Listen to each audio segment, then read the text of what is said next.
Una historia que desafía la imaginación, donde el destino de una niña fue decidido en un oscuro leilao. Su propia madre la entregó al mejor postor, pero el comprador fue el hombre más poderoso de la ciudad, el gobernador. Prepárense para una trama llena de dolor, superación y un reencuentro que les dejará sin aliento. ¿Crees que un acto tan cruel puede generar un futuro millonario? Déjanos tu opinión en los comentarios. Capítulo 1. El sol caía sin piedad sobre el refugio, un pequeño asentamiento en las afueras de la ciudad, donde la pobreza era una sombra constante y el aire olía a desesperación. Las casas, hechas de madera y hojalata, se amontonaban unas sobre otras, testigo silencioso de vidas marcadas por la escasez. En un rincón apenas iluminado de una de esas chozas, Valeria, de solo 10 años, jugaba con una muñeca deshilachada, ajena al destino que se tejía a su alrededor. Elena, su madre, se movía inquieta. El rostro demacrado por la preocupación y los ojos hundidos revelaban el peso de deudas impagables y una adicción secreta que consumía lo poco que le quedaba. Para ella, cada día era una lucha por la supervivencia, y la mirada de Valeria, llena de inocencia, solo intensificaba su angustia. Las promesas de un futuro mejor se habían desvanecido hace mucho, reemplazadas por la cruda realidad de la miseria. Esa noche, el aire era espeso, cargado de un miedo silencioso. En el patio trasero de una vivienda abandonada, bajo la tenue luz de una lámpara de queroseno, un grupo de hombres se reunía. Sus rostros eran duros, sus voces, bajas y ásperas. Era el mercado negro, un leilao clandestino donde se traficaba con todo, incluso con vidas humanas. Elena llegó arrastrando a Valeria, que se aferraba a su mano, sintiendo la tensión en el ambiente sin comprender su significado. El subastador, un hombre corpulento y sin escrúpulos, anunció la mercancía: aquí tenemos a una pieza joven, saludable, perfecta para el servicio o lo que se desee. La voz de Elena temblaba al asentir, un nudo en su garganta que le impedía respirar. Las miradas de los hombres se posaron sobre Valeria, escudriñando su pequeña figura, evaluando su valor. Ella sintió un escalofrío que no era del frío. Los lances comenzaron, susurros que sonaban como golpes de martillo en el alma de Elena. Cada número representaba un pedazo más de la inocencia de su hija que se vendía. La respiración de Valeria se aceleró, sus ojos, grandes y asustados, observaban a su madre, buscando una explicación, una señal de que todo era un mal sueño. Cuando el lance parecía cerrado por un comerciante de dudosa reputación, una voz grave y poderosa resonó desde las sombras, superando el murmullo de la multitud. 100.000 pesos, dijo un hombre cuya silueta era imponente, su rostro cubierto por la oscuridad de un sombrero de ala ancha. Un silencio atónito cayó sobre el lugar.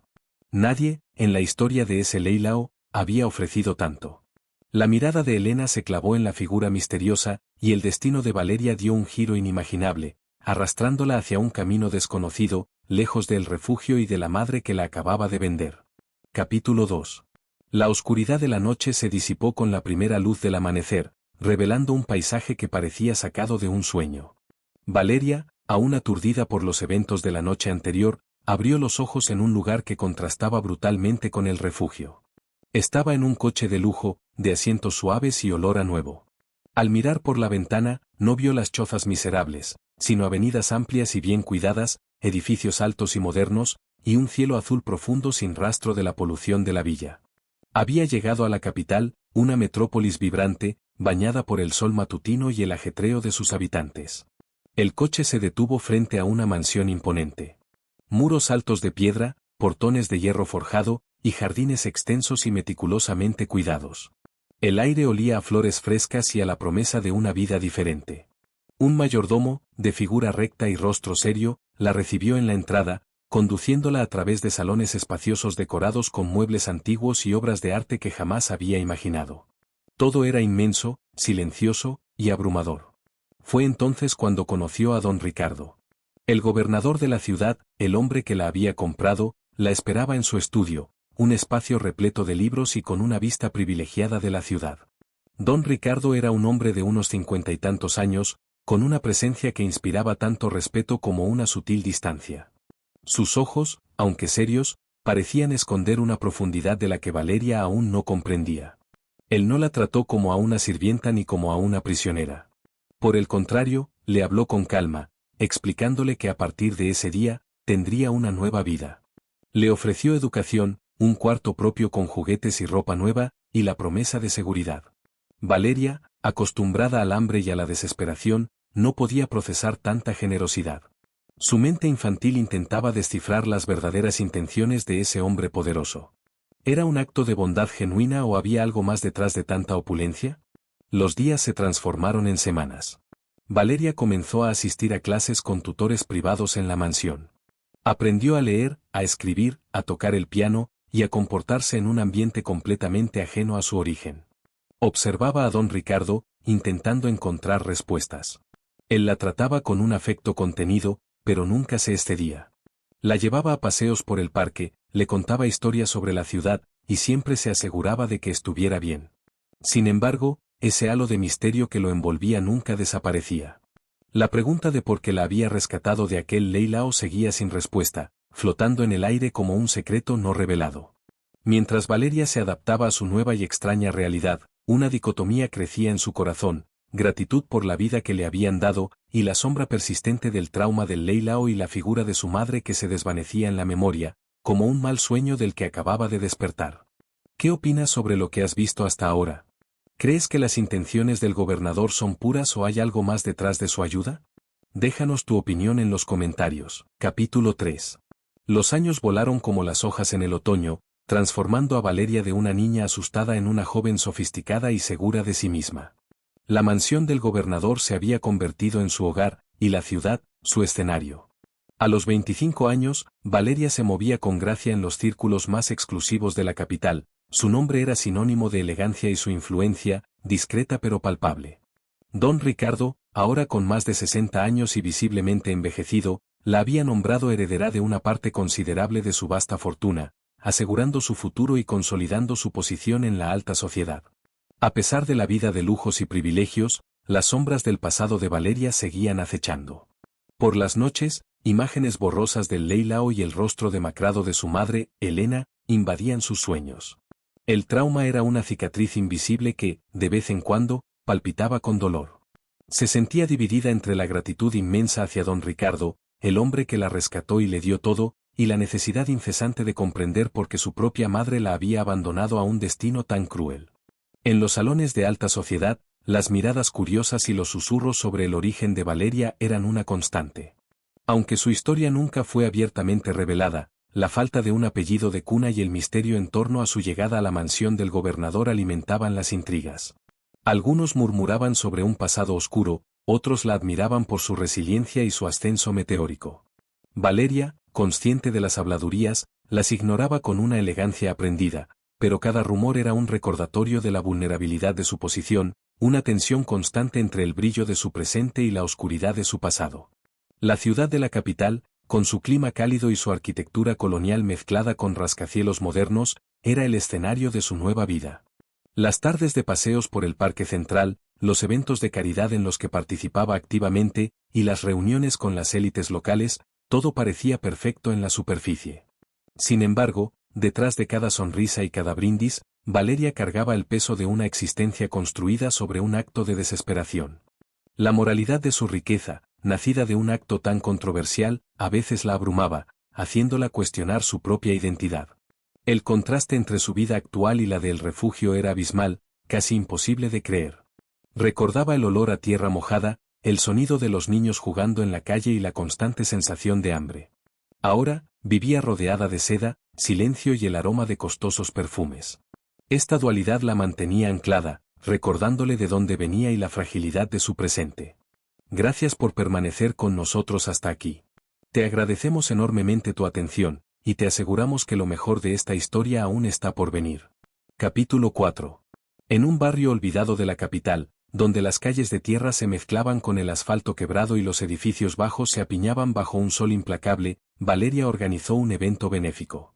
Su objetivo era llevar ayuda a comunidades vulnerables, una forma de redimir, a su manera, la fortuna que había heredado. El clima era caluroso y húmedo, típico de la temporada de lluvias que se avecinaba, y la atmósfera, a pesar de la alegría de los niños que jugaban, estaba impregnada de la dura realidad de la vida cotidiana. La arquitectura del lugar era simple, funcional, un contraste marcado con los mármoles y cristales de su mansión. Mientras Valeria entregaba paquetes de alimentos y ropa, Su mirada se cruzó con una mujer de cabellos canos y piel curtida por el sol. El rostro estaba surcado por profundas arrugas, sus ojos, aunque opacos por el tiempo y el sufrimiento, tenían una familiaridad perturbadora. El corazón de Valeria dio un vuelco. Era Elena. Su madre. La visión de su madre, envejecida y empobrecida, en medio de la multitud de necesitados, fue un golpe devastador. Elena, que no había tenido noticias de su hija en años, nunca imaginó encontrarla allí, convertida en una mujer rica y poderosa. Sus ojos se abrieron con una mezcla de asombro, arrepentimiento y una vergüenza profunda. El silencio entre ellas fue ensordecedor, roto solo por el murmullo de la gente a su alrededor. Valeria sintió una avalancha de emociones, la ira por el abandono, el dolor del recuerdo, pero también una punzada de compasión por la figura frágil que tenía delante. Las palabras se negaban a salir. Elena, por su parte, intentó hablar, pero solo un balbuceo ahogado salió de su garganta. No había súplicas, ni explicaciones, solo la cruda realidad de su reencuentro. El incidente pasó desapercibido para la mayoría de los asistentes, pero para Valeria, el mundo se detuvo. El pasado, que había intentado enterrar bajo capas de lujo y educación, había regresado de la manera más inesperada. Se sintió expuesta, vulnerable. El dolor del Leilao, la inocencia perdida, todo resurgió con una fuerza inquebrantable. El reencuentro no fue una reconciliación inmediata, sino una herida reabierta, un choque entre dos mundos que se habían creído separados para siempre. Las calles de tierra y los edificios desgastados, testigos silenciosos de la vida de pobreza de Elena, ahora eran el escenario de un drama familiar que parecía sacado de una pesadilla. Capítulo 5. El reencuentro con Elena en el evento benéfico no fue el final de la historia, sino el catalizador para un viaje más profundo de autodescubrimiento y perdón. Días después, Valeria buscó a su madre. Se encontraron en un café modesto, un lugar neutral lejos del brillo de la mansión. Elena, con voz quebrada, finalmente reveló la verdad detrás de aquel oscuro Leilao. No fue un acto de maldad pura, sino un grito desesperado de una madre acorralada por la extrema pobreza, las deudas de un vicio y la manipulación de una red de traficantes que se aprovechaban de la miseria ajena. Elena había sido engañada y coaccionada, creyendo que al vender a Valeria, la estaba salvando de un destino aún peor, la muerte por hambre o la explotación de otros traficantes. La revelación, aunque dolorosa, permitió a Valeria ver a su madre no como una villana, sino como una víctima más de un sistema cruel. Al mismo tiempo, el misterio que rodeaba a don Ricardo finalmente se desveló. Él, un hombre de inmenso poder, no compró a Valeria para explotarla, sino para rescatarla. Tenía conocimiento de esa red de leilones clandestinos, impulsado por una combinación de principios y la trágica pérdida de su propia hija años atrás, decidió usar su influencia para desmantelar la operación y ofrecerle una nueva vida a Valeria. Su generosidad fue un acto de redención personal y de justicia silenciosa. Con la verdad de su pasado revelada, Valeria sintió un peso levantarse de sus hombros. La autenticidad que tanto anhelaba finalmente la encontró. Decidió que su fortuna no sería solo un símbolo de su dolorosa historia, sino una herramienta para el cambio. Utilizando su riqueza y la influencia que había heredado de don Ricardo, lanzó una fundación dedicada a combatir el tráfico de personas, especialmente de niños, y a apoyar a familias en situación de vulnerabilidad extrema, como la que su madre y ella misma habían vivido. Sus acciones generaron un impacto real. Los fondos se destinaron a programas de educación, refugios seguros y apoyo psicológico para víctimas. La historia de Valeria se convirtió en un faro de esperanza, un testimonio viviente de cómo el trauma puede transformarse en una fuerza poderosa para el bien. Ella entendió que la verdadera riqueza no estaba en las mansiones o en el dinero, sino en la capacidad de usar lo que uno tiene para aliviar el sufrimiento ajeno y construir un futuro donde ninguna otra niña tenga que enfrentar el destino que ella vivió. La vida, intensa y llena de sorpresas, le había enseñado que incluso de los momentos más oscuros pueden surgir los legados más luminosos.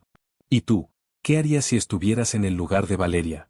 ¿Cómo lidiar con un pasado tan doloroso y un presente tan sorprendente? Cuéntanos tu opinión en los comentarios. Si esta historia te tocó, no olvides suscribirte al canal para más narrativas que mueven el alma y activa la campanita para no perderte los próximos vídeos. Y no te pierdas el próximo vídeo recomendado, donde desentrañaremos otro misterio que te atrapará de principio a fin.